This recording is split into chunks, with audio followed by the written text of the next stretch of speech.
こんにちは。今回は英語しか喋りません。ごめんなさい。Hello everyone. Today I want to talk about running JRuby on Rails and what does it mean for Rails developers. My Chinese name is Mufan, but you can also call me Ryudo in Japan. My Japanese name. I have been working with Ruby for 17 years. I am a Ruby evangelist in Taiwan and work in 5-time Ruby as CEO. Let me share some Ruby events in Taiwan. Last December, we have the first RubyConf Taiwan after the pandemic. This August, we had the Ruby Community Room at COSCUP 2024, which is a general open source conference. We also have a monthly meetup called Ruby Jam. This shows how active our community is. You are welcome to join us when you are visiting Taiwan. Let me share our growing partnership with Ruby City Matsue. Well, we had 3 significant events over the past year. In last November, during Ruby World Conference, I have visited Matsue City Hall to discuss the Ruby community collaboration with the mayor, Uesada Akito. The following month, we are honored to have the deputy mayor, Yamane Koji, to give a speech at RubyConf Taiwan 2023. This March, the mayor and his team visited 5-time Ruby. During this visit, we have the productive discussion about a future collaboration. We are excited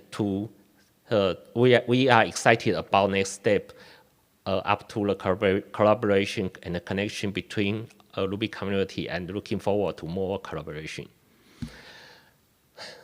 Today's agenda will start with a brief introduction to the JRuby, followed by sharing my experience with JRuby and explaining the difference between JRuby and CRuby.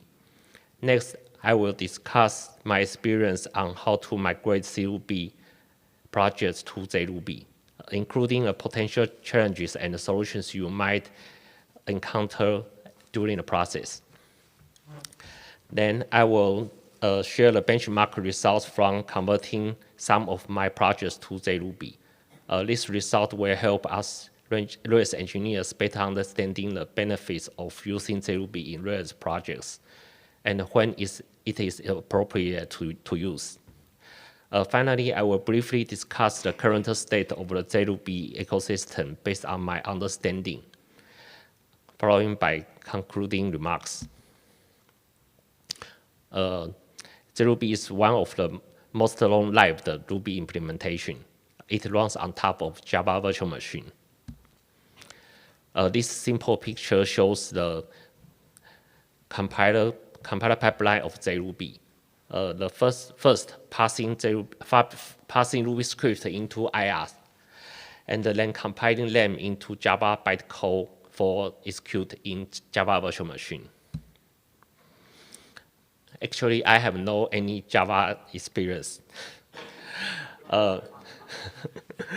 My first real encounter with JRuby was 11 years ago. When my manager assigned me to use a paid Java library called SPOS in the Rails project to manipulate Word files. Initially, I used the RJB, Ruby Java binding gem, to access Java library in Ruby. This snippet of code for rendering Word or PDF document by the SPOS Java library with XML data. In subsequent project, in order to use more complete function of the Java library, we decided to start a new project directly using JRuby. This code is for requiring the JR file into Ruby when initialized Rails. From that period, I have no chance to use JRuby in my work anymore. For Rails developers, what are the practical differences between JRuby and CRuby in the actual usage? In terms of installation, unlike CRuby, which needs to be compiled beforehand, we only need to install Java development kit first, and then download the packages from the JRuby website and extract it. It can be executed immediately. There are also no annoying OpenSSL issue. The most significant advantage of using JRuby is being able to benefit from both Java and Ruby language ecosystems simultaneously. For example, if your CRuby project needs to access Oracle database, you need to download the Oracle Instant Client corresponding to your platform. Then download, install, and extract it for the platform without the install script or install package. It might be a huge pain for you, especially for running in containers or for CI usage. Then when installing, then we have to install the Ruby-OCI8 gem. We need to point the location of the header and the library files for the Oracle Instant Client. Instead of for the JRuby, instead of the disturbing process, all you need is just download and put the Oracle JDBC file, driver JAR file into your LIB library. No need for both instant client and the additional gem. The most highlight of JRuby is that we can access Java class directly in Ruby. For example, this code snippet injects the original Java class export document builder by adding methods to insert outline level text in Word document, just like a help method. Almost the Java method in camel case name can be accessible through underscore name directly. Since JRuby runs on top of JVM, it can get true parallelism from native Java thread. For example, in my MacBook, this simple program can run 4 more times faster than in JRuby than CRuby. Next, I will share my experience about how to migrate existing CRuby projects to JRuby. It usually doesn't take much time, so you might need to modify some source code, and there will be the cases where migration cannot be done. Here are steps of migrating the project. First, find the JRuby version that matches your CRuby project. Second, adjust the gem file to specify which Ruby gems should use to a specific platform. Then, if any Ruby gem shows incompatibility with JRuby, you will need to identify and resolve the issues or find alternatives. Let's talk about choosing the right JRuby version. It's quite simple. Ruby 3 is our reference point. If your project runs CRuby 3 or higher, then just go for the newest JRuby.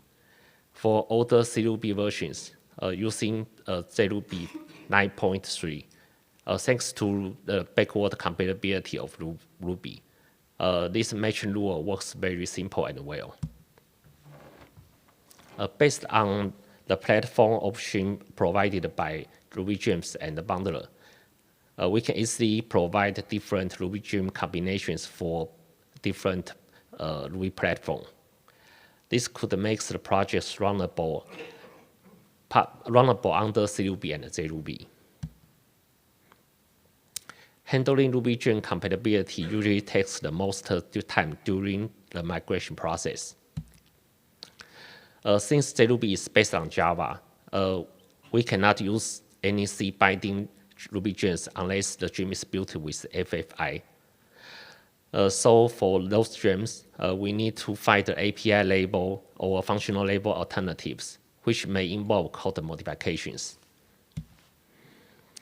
Beyond the C-binding Ruby gems, there are many wrap-up Ruby gems that aren't compatible with JRuby. A common example is Tailwind CSS Rails gem, which packages platform-specific Tailwind CSS standalone CLI individually, so you can find the different files in the rubygems.org. For example, when you execute the Ruby script Tailwind CSS, the script does ask a gem platform to class to provide the platform information and return the correct and set it to the correct path of the CLI in the gem library folder. When running the same code in JRuby, it will only return universal Java regardless of your hardware. As a result, it cannot find the path and an exception is raised. As far as the wrap-up script is Ruby code, you can prepare the binary executable file and modify the script to make it work. And the Tailwind CSS Rails gem provides the specific environment variable to point this out. Another common issue with Ruby gem compatibility stems from the gem spec configuration.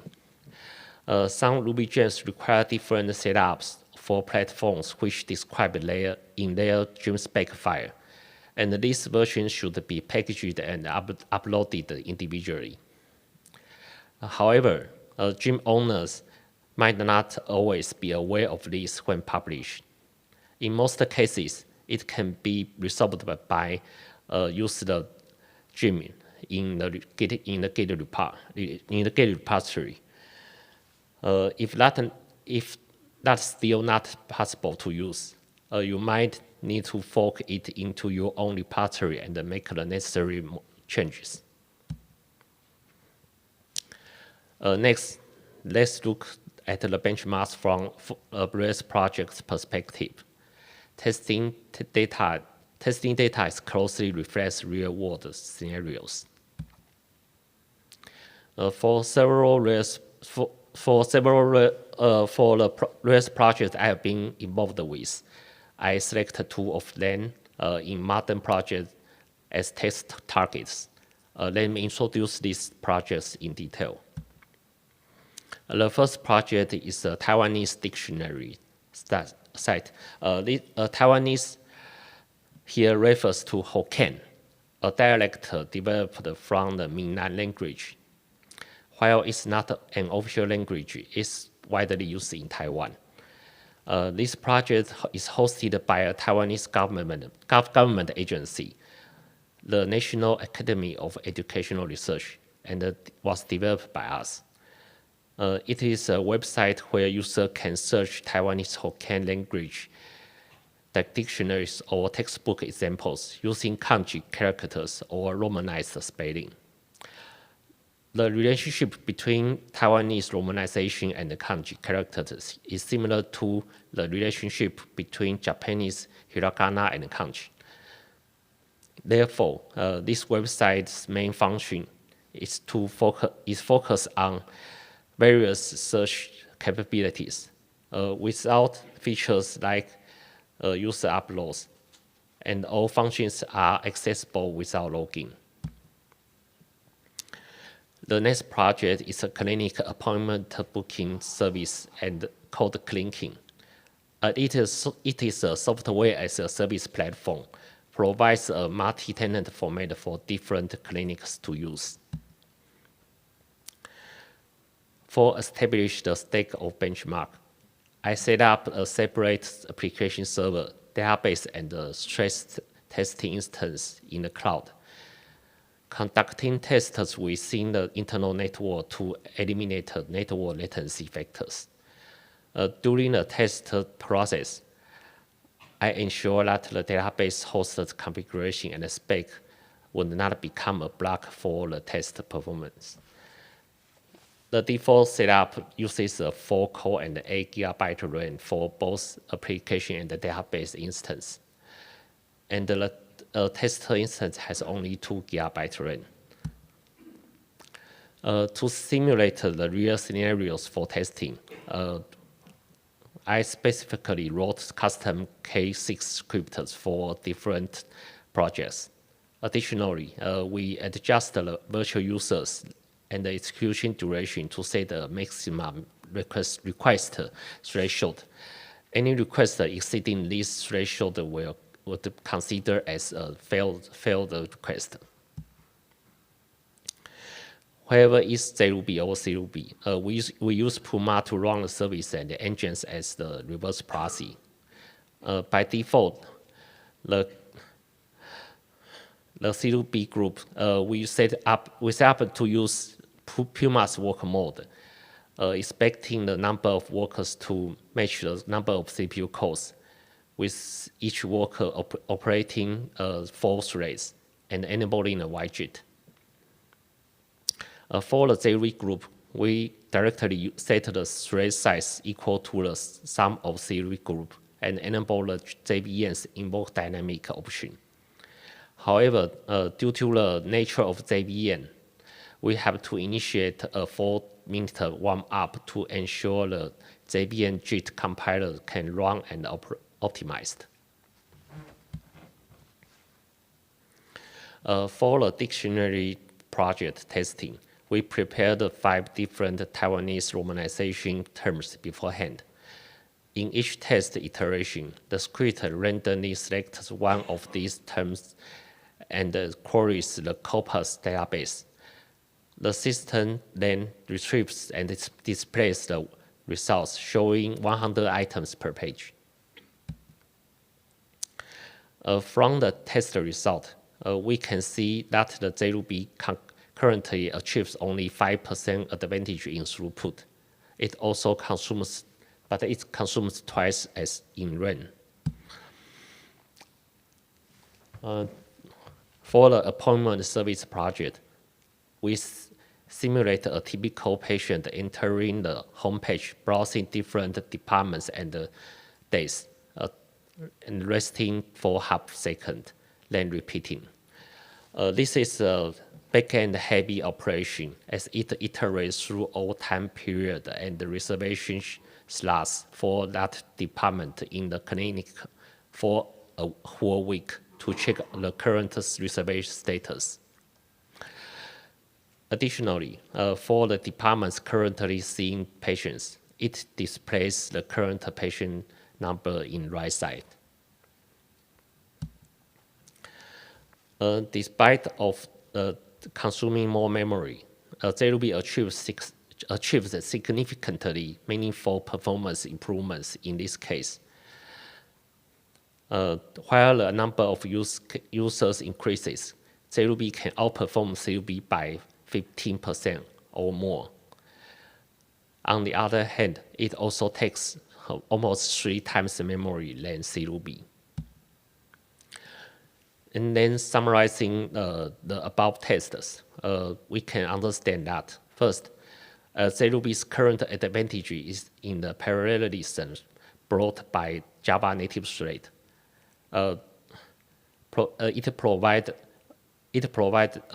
there are enough CPUs in the instance. Meanwhile, it consumes much more RAM, although this can be adjusted through Java parameters for garbage collection and the heap size, but this comes with the CPU computational overhead. In conclusion, it needs to break through a threshold to show its changes, and the threshold depends on your application type and hardware setup. Next, I will talk about the JRuby's ecosystem for Rails development. Currently, JRuby's core development is mainly carried by Charles and Tom, and the JRuby 10 themes will come up by the end of this year. Even after Red Hat stopped the support this recently, development has the development of JRuby it hasn't been interrupted, so I think it's safe to use at present. However, there are still some issues with the key Ruby gems in Rails ecosystem. For us Rails developers, the most important active record JDBC adapter does not officially support Rails 7.1 and 7.2, which is the most vital issue to watch.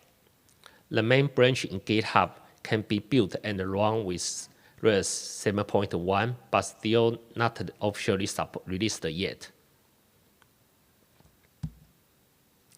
While the Oracle Enhanced adapter works with JRuby, you cannot install it directly from rubygems.org due to the gemspec dependency issue. You will need to install from a GitHub repository to make it work. However, when using modern JRuby versions, some legacy compatibility patches in the adapter source code need to be removed.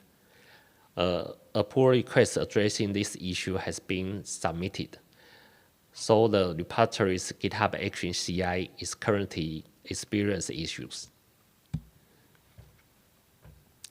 Many Ruby gems lack of proper gem spec updated for JRuby. Also, there are some fundamental gems like RB3 or Ruby, like all debug need to have the Java version implemented. So this is my conclusion. I want to talk about my motivation of this talk. For us Rails developers, while JRuby seems to have many benefits, the most important question is probably, is it really as fast as it appears? Having seen Charles discussing JRuby development and showing benchmarks in his presentations every year, as a Rails developer, I couldn't help but be very interested in exploring what advantages can we take from JRuby. I also want to do something which is not directly related to my work, and this could be a beginning point for my open source code contributions. About when should you take the JRuby into your project? For Rails projects, here are several scenarios. First, when you want to use Java exclusive libraries in Ruby, this is the most ideal case, and you can enjoy Ruby's language features. For the CPU intensive and heavy load situations where you want to improve the performance, which could be 50% or more, so you will need to accept a significantly higher RAM usage as a trade-off. For projects with older CRuby versions, lower than 3, you can get almost a free performance improvement by using JRuby and avoid the annoying platform building issues. As the JRuby's future, as the most long-lived Ruby implementation, it still depends on community members' effort to maintain the ecosystem. Besides the core documentation, I think the most important effort is to maintain Ruby gems compatibility for the JRuby. Next, if you want to support JRuby, please consider these following QR code links. First is to donate Charles. He has established a company for JRuby after Red Hat drops the support. There is also an JRuby Matrix channel if you have any questions about JRuby, you can enter in the channel to ask them directly. Thank you all for listening. Thank you. ありがとうございます。